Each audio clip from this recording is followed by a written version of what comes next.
Daí, rapaziada, como é que vocês estão? Todo mundo bem?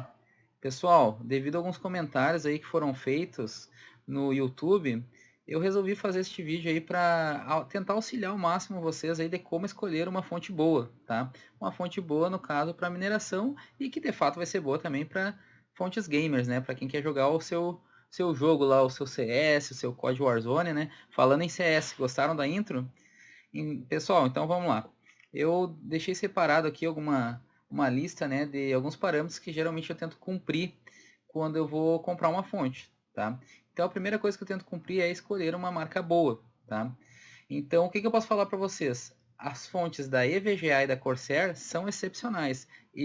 Na minha opinião, são as melhores fontes que tem hoje no mercado, tá? E são, consequentemente, as mais caras. Então, essas marcas, pegando qualquer uma fonte dessas marcas, sempre vai ser boa, tá? Mas tem que tentar também atentar para que ela atenda às suas necessidades, né? Em questão de potência, conectores, enfim. A fonte da Cougar, eu acabei de comprar uma, né, para ampliar minha rig, e eu, por enquanto, eu estou gostando dela. Porém, eu tenho uma ressalva para fazer quanto a ela, tá? Eu achei que ela esquenta muito mais que as outras fontes, né? Por exemplo, a EVGA e Corsair, tu encosta ali na estrutura da fonte, né? Na estrutura de metal, ela tá sempre ali, ó, sereninha. Na Cougar já não, na Cougar tu já vê que ela está mais quente, né? Então isso aí eu achei como, vou classificar ali como um defeito dela, eu não curti muito isso, tá? Outras fontes aí que o pessoal geralmente recomenda, né? Vocês verem aí, mineradores, PC gamers, eles recomendam muito, tá? Então é a fonte da XPG, inclusive tem uma fonte da XPG de 850 watts que tem 6 conectores de 8 pinos, né? Então para quem quer alimentar aí, por exemplo, aí 3 RTX aí 3070, seria uma boa pedida, né? E a Red Dragon, o pessoal tem falado bem. Fontes da Cooler Master, né? Eu já tive uma fonte da Cooler Master, não sei como é que tá agora, mas o pessoal no normal aí fala muito bem dela também, tá? E da Thermaltake também o pessoal anda falando muito bem. Então essas fontes aqui, ó, são a que eu recomendaria uma compra para uma rig, por exemplo, tá? Agora algumas marcas que eu não recomendaria, por exemplo, para utilizar como mineração, né? Para uma fonte para alimentar uma rig de mineração. Primeiro, a Gigabyte. Pessoal, o pessoal vai falar, nossa, Gigabyte é uma marca boa, uma marca grande. Realmente, é uma marca boa e uma marca grande. Porém, se vocês pesquisarem um pouquinho aí na internet, vocês vão ver que a fonte da Gigabyte ela vem apresentando muitos problemas mesmo, né? E isso aí não é interessante para quem quer minerar e tirar lucro, né? Ficar com o teu computador parado ali, tua rig de mineração parada por causa de uma fonte. A fonte Hobson, eu nem sei se é assim que escreve, viu? Mas essa fonte não é boa, tá? Essa fonte aqui definitivamente não é boa. Inclusive tem relatos que ela já explodiu, né? Então eu não recomendaria ela também não. GameMax, Fonte Brasil, PowerOne, Urano, essas fontes aqui para mineração não são ideais, tá, pessoal? Então, e aquela fonte cinzinha, né, que a gente tem convencional no computador, também não acho ideal. Lógico, pessoal, tudo depende de quantas placas tu vai colocar, de como é que vai ser sua rig, né? Digamos que tem um PC gamer com uma placa de vídeo lá com uma Game Max, né? Pô, show de bola, vai funcionar muito bem, tá? Uma Power On vai funcionar muito bem. Agora, específico para mineração, eu aconselho comprar fontes realmente boas, né? Fontes que tem ali já um nome no mercado, beleza? Então a primeira coisa seria aí escolher uma marca boa de fonte. A segunda coisa que eu queria falar para vocês é a fonte tem que ter o selo 80 Plus, tá? Então vamos falar aqui um pouquinho do selo 80 Plus. O que o selo 80 Plus fala? Basicamente é quanto à eficiência energética de uma fonte. Então vamos dar um exemplo aqui, ó, uma fonte Plus White, tá? Ela tem, quando você puxar, digamos que tu tá puxando toda a carga da fonte, né? Tá tentando usar ela no talo, 100% de uso dela, tá? Ela tem uma eficiência energética de 80%. Então vamos dar um exemplo.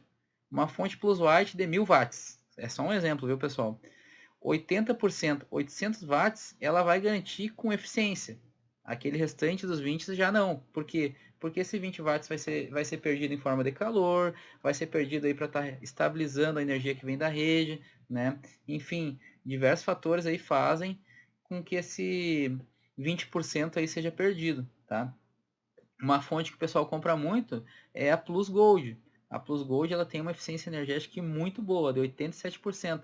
Então, uma fonte de 1000 watts, tu consegue usar até 870 watts ali com segurança e com tranquilidade, tá? Inclusive eu tenho uma de 1000 watts aí da EVGA Plus Gold e utilizo 5 placas nela, e na tomada estão puxando ali mais ou menos 750 watts, né? Então eu posso garantir que essa fonte é muito boa. Inclusive já usei com 6 placas, só não estou usando a sexta porque eu não tenho, né? Mas futuramente quero comprar. Vamos lá. Outra coisa que a gente tem que ver, além do selo 80 Plus, a fonte ela tem que ter o PFC ativo. O que é o PFC ativo? Basicamente é um fator de correção da força. O que faz isso? Reduz perda energética, aumenta a eficiência da fonte, reduzindo assim fazendo, né, com que ela gere menos calor, né, que precisa de menos refrigeração, tá? Então também é muito importante ter o PFC ativo, né? Então, é outra recomendação para ver quando for comprar uma fonte. E como é para mineração, é interessante vocês verem também quantos conectores de 8 pinos tem a fonte. Vamos dar um exemplo? Comprei uma fonte lá de 750 watts, beleza? Com 4 conectores de 8 pinos. Com 4 conectores de 8 pinos eu consigo alimentar, por exemplo, 3 RTX 3070. Tu vai pensar, pô, mas a RTX 3070... Ah, 3070 ela puxa 150 watts, 150 mais 150 mais 150 com 150 watts. Dá para alimentar, mas na verdade a fonte ela não tem as conexões necessárias, porque ela só tem 4 conexões de 8 pinos. Então a gente tem que tomar esse cuidado aí, tá? Vai montar uma mineração, dimensiona aí quantos conectores de 8 pinos vai precisar para suas placas de vídeo, tá? E a outra coisa que eu ia falar é a alimentação da fonte, tá? Tem gente falando em, vou utilizar o estabilizador, né? Utiliza o filtro de linha. Pessoal, PC Gamer, rig de mineração, o ideal é filtro de linha, tá? O no-break ainda pode ser utilizado, mas o ideal é filtro de linha e não utilizar o estabilizador. Porque o estabilizador, qual é a função do estabilizador hoje?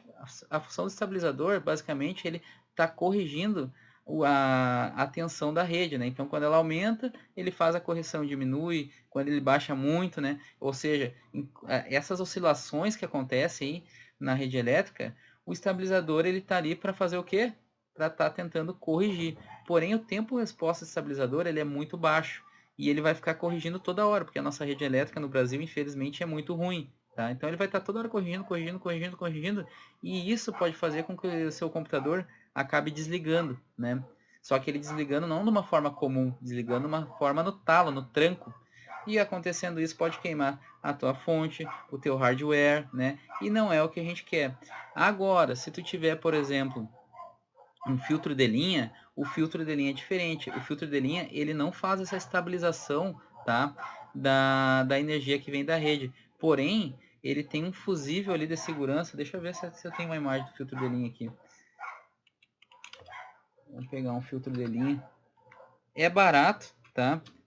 E tem segurança. Filtro de linha aqui, ó. Então aqui, ó, vários modelos de filtro de linha, né? Então o filtro de linha, basicamente, a corrente vem, tá? E se for uma corrente muito alta, por exemplo, um surto elétrico, ele tem logo na entrada aqui, ó, um fusível, que caso essa corrente seja muito alta, pudesse queimar teu computador, vamos dar um exemplo, o fusível queima e desliga o computador, porém não queima a tua máquina, tá? Então a recomendação que eu tenho para alimentar a tua fonte, né, o teu computador, é um filtro de linha, beleza? E como último parâmetro que eu utilizo aí para escolher uma fonte é o dimensionamento da potência que a gente vai precisar para estar alimentando todo o sistema da rig de mineração, né? Para alimentar placas de vídeo, placa-mãe, processador, memória RAM, enfim, toda a parafernália ali que vai estar conectada na fonte. Então essa potência é medida em watts, né? Pode ser uma fonte de 700, 800, 900, e para isso nós temos que calcular o consumo estimado de todo o nosso equipamento para verificar qual é a potência aí da fonte que a gente vai precisar. Lembrando aí, né, da eficiência energética, de uma fonte de uma marca boa, né, com selo 80 Plus, com PFC ativo e que tenha a quantidade de conectores necessários para todas as placas de vídeo que você precisa, beleza? E alimentação aí, eu prefiro o filtro de linha aí como alimentação. demorou um pouquinho, mas a gente tem que saber escolher aí uma fonte decente para nossa rig de mineração e que não vamos ter problemas depois. Lembrando também, pessoal, cada fonte tem sua garantia, tá? A EVGA, por exemplo, ali, ó, ela tem garantias muito boas, né? A Corsair também. Então isso aí também tem que ser levado em consideração aí, beleza? Valeu!